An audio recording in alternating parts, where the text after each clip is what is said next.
साहिबान news HD में हूं यासीन और मैं हूं नाइला भट्टी। शामिल करते हैं अब तक की अहम खबरें।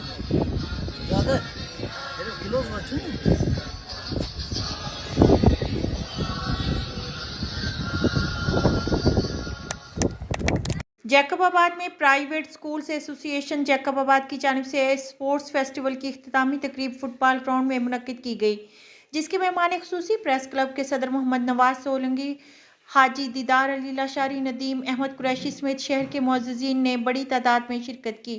प्राइवेट स्कूल्स के चेयरमैन सादिक अली मुल्गानी ने मेहमानों को वेलकम किया और सिंध की सकाफत अजरक के तोहफ़े पेश किए।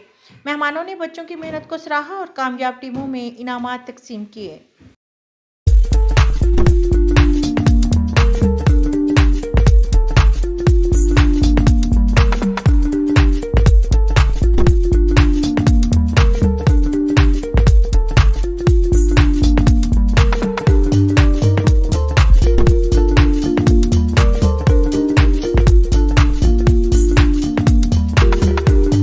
तक के लिए इतना ही। मज़ीद खबरों और अपडेट्स के लिए देखते रहें साहिबान न्यूज़ HD।